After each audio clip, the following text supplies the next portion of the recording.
We Americans are known for our trailblazing spirit. In golf, Robert Trent Jones embodied that spirit with the creation of his golf trail in Alabama.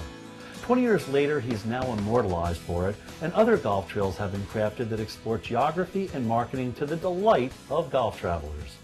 Because of the scope of these projects, the formula often includes a combination of public funding and public courses.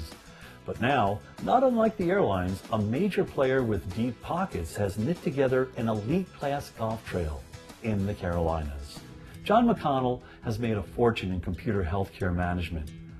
Well, maybe his expertise is new age and high tech, but his golfing spirit ties him to the previous century. He's an avid golfer, and because his business put him in the Raleigh-Durham Research Triangle, the golf courses he played in this area instilled a passion for classic Donald Ross masterpieces. But unlike the horse and buggy, courses such as Raleigh Country Club, well, that was slated to go from classic to condo until McConnell stepped up to the plate.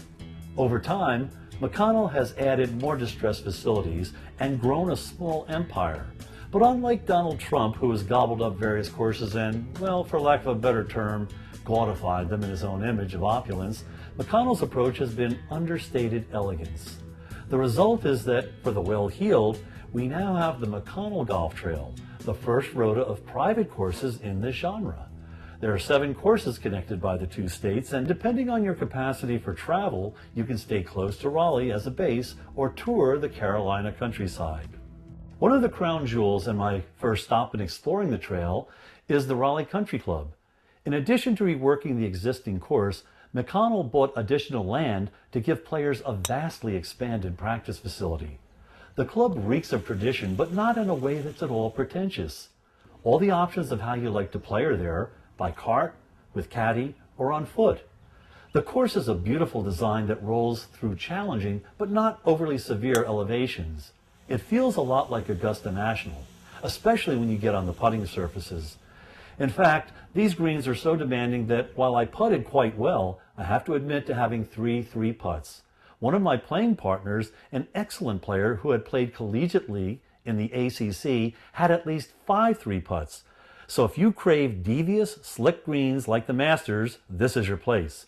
But you might think about playing this layout twice on a trip or making it your last stop.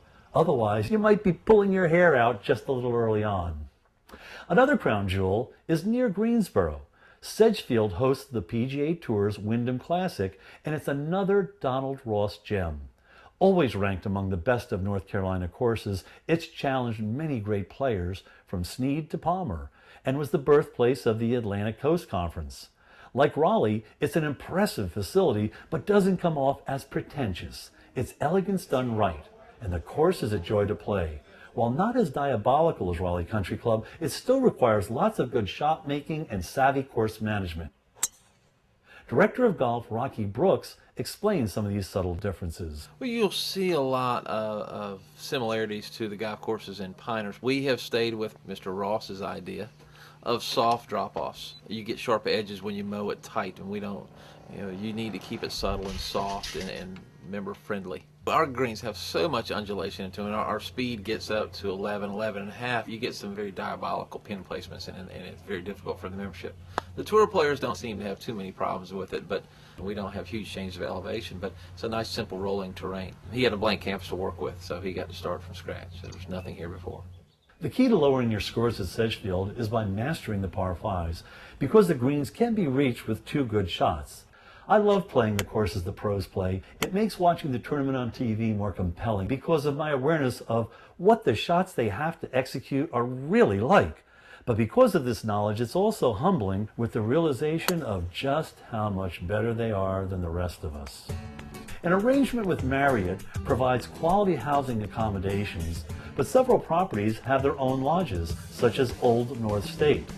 Here you get that fraternal bonding that comes with sharing large living quarters where you can kick back and give yourself a nice break from golf. Not that the golf is subpar, this is a Fazio design, and since he was given plenty of real estate to work with, you'll never feel cramped.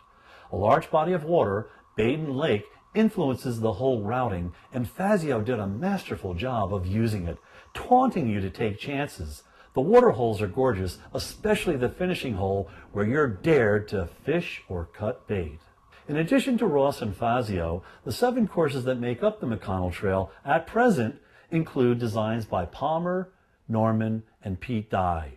A side note, while you're zigging and zagging through the area, take at least part of a day or a full day to soak up some of the great collegiate atmosphere, especially at the University of North Carolina. Even if you're not a Tar Heel fanatic, visiting the Carolina Basketball Museum is a cool thing to do. Makes you feel really young again, or maybe really old. There are a number of price packages available depending on how much you want to play, 3, 5, or 7 days. Once you get to the area, roughly figure on about $200 per day as a base for golf and lodging with a foursome minimum. Not inexpensive, but for the quality of experience, not a bad deal either. Of course, there are lots of options and flexibility in catering to where you want to play and how much you want to travel, and things such as having a 4-caddy who will also serve as driver and tour guide for the entire stay. Just go online to McConnellGolfTrail.com for starters. Having lived and worked in the Carolinas, it's always one of my favorite places to visit. And for quality, if you can afford it, the McConnell Trail is definitely a thumbs up.